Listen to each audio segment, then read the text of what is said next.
Sam, first of all, can you talk me through that victory there at the end? I mean, what a dramatic way to pick up the first win of the tournament. Yeah, I mean, I don't think you can write that stuff. It was Hail Mary, and we only had like a minute and 30 seconds left, and our team just decided we should give her a go, and it ended up working out. 50-50 shot, could have gone either way, but it went our way, thank God. I mean, I have to tell you that of all the games in the Rugby League World Cup so far, this was the closest by far. Were you feeling the pressure out there? How were you feeling towards this final few minutes? You knew you had to put something special on the bag, but I don't think anyone expected that. Yeah, I don't think we expected it either.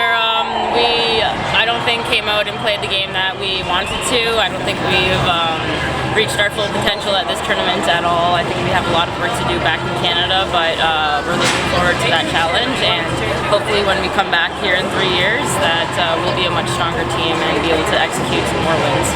Mike mentioned in the press conference he wasn't too happy with the performance, but I'm guessing he must be absolutely thrilled with the result, right? Because so much work you put in ahead of the tournament. I was speaking to some of your teammates. Yeah. You've met up a number of times. You're paying everything out of your own pocket.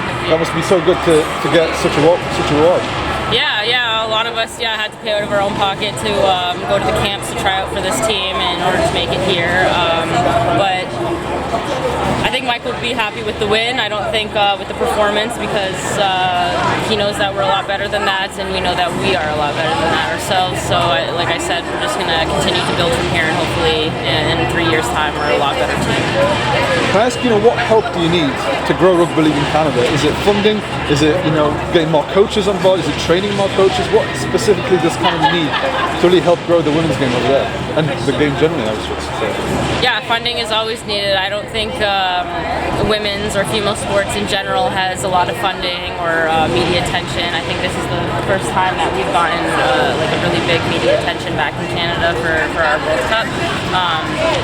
If we had a lot more funding, that means we'd be able to play a lot more games internationally. Like I said, in our first camp in Trio, we had the US come to us, but that was completely out of our pocket, just like theirs. So I think if we had a lot more funding to have more international games, to play more, and to build leagues within Canada, then we're always going to continue to grow.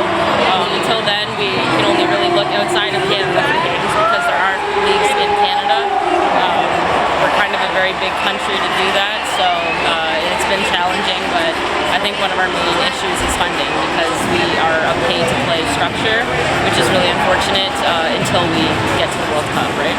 Is that what you need before the next World Cup? Is just more games? Do you think it's possible to set up now maybe like a tournament with Brazil in the US, or maybe in Jamaica or something like that? In Chile, yeah.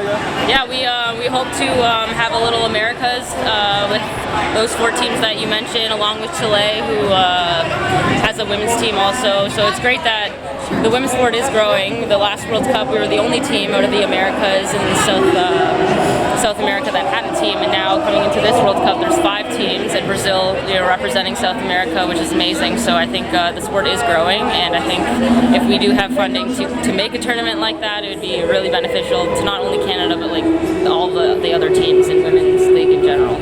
Just generally though, you enjoyed this event, this tournament, and you played all over the country. You had fun?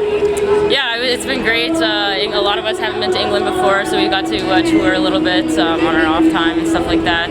But we've had some fun. We've also had some disappointment. To keep it real, we haven't played to our potential, and I think that's what we're going to move forward and look into the future to do.